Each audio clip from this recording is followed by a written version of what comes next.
This is really serious stuff when kids can't hear from democratically elected politicians, isn't it, Doug?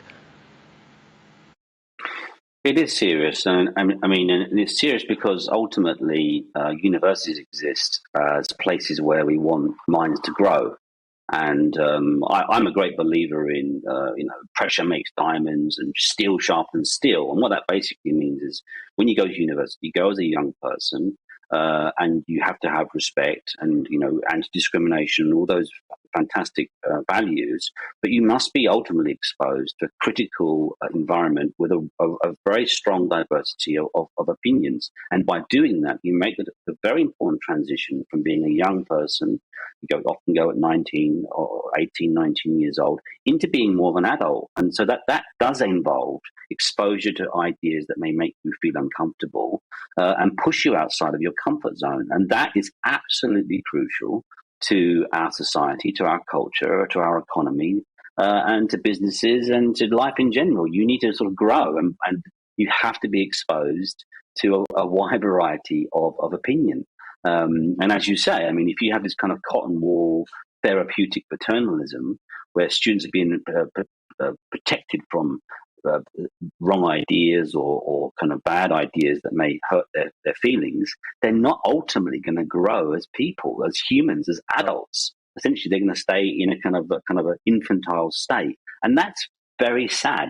That's very sad for us as a civilization and as a culture. Surely you would actually expect the students of today who view themselves as being quite enlightened and progressive, surely they would recognise the merits of free speech, especially as we look around the world and have them beamed into our homes like never before, examples of countries that don't have access to freedom of expression. Well, I entirely agree. And unfortunately, the way this is often framed is that free speech is in some way stands in opposition to sort of, if you look at the HEPI report you just mentioned, for example, it says that they frame it in the way where free speech stands in opposition to discrimination. So students would prefer people to have their free speech rights infringed and basically cancelled to protect students from discrimination. But the fact is that if you think about it, just go back to the 19th century. Frederick Douglass, he was born a slave, one of the giants, African-American giant, intellectual giants. This man was born a slave, escaped from slavery, became an incredible intellectual. And any movement that's pushing forward, ultimately the progression of our common humanity, the keystone for that is freedom of speech, is freedom of thought. Frederick Douglass said, liberty is meaningless where the right to utter one's thoughts cease to exist. So free speech and academic freedom and free speech are really the foundation stone for anti-discrimination, for our common humanity. And if those things go, then we are in a very, very dangerous space. And I say that because, this... Yeah.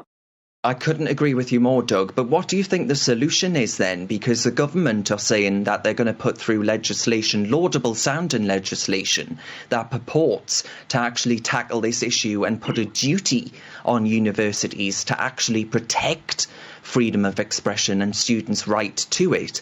Do you think that's the solution? Is it more legislation that's the solution? Or is it more fundamental than that? Is it actually about tackling the values of the next generation? Well, the thing is, I wouldn't put the blame on the students here, right? That ultimately they're young people, and I think that they're not the ones to blame. What I do think has happened is there's been a total moral collapse of leadership across British institutions in general, including university leadership. Essentially, what should be the ultimate apex of our triangular civilizational? It should be ultimately freedom of speech, liberty. Those kinds of values should be the absolute foundation stone of our universities. And instead, what we've actually now got is this creeping therapeutic paternalism.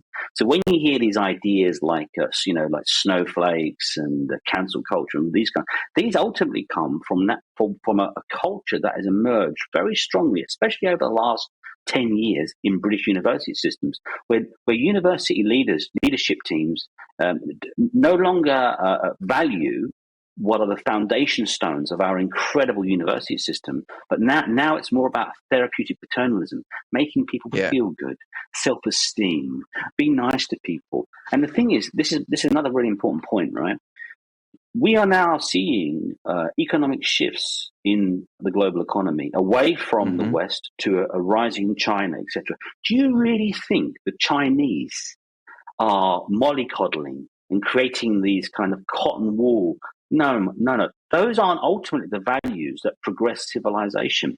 We have to have equality of opportunity, hard work, self-discipline, and those are the things that ultimately make adults. If you mollycoddle and wrap them in this cotton wool, this patronizing mollycoddle culture that we seem now to have across British institutions, and including our university systems, if you do that, you are ultimately betraying the future of this country.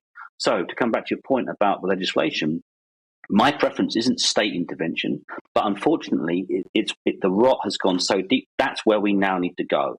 Unfortunately, absolutely. And so, I think it's a fantastic thing what the government are doing. I think that the DfE and those working in the DfE should be commended. I think the government should be commended for what it's doing with academic freedom legislation. I say state intervention isn't my preference, but it should be bottom up, but it's not. Unfortunately, the rot has got so deep, and essentially what it's going to create is create an office, a director of academic freedom director in the OFS, which is the Office for Students, which governs our UK universities, who basically will have a team under him or her to make sure that these precious civilizational values are protected I hope it works. in our centres of learning.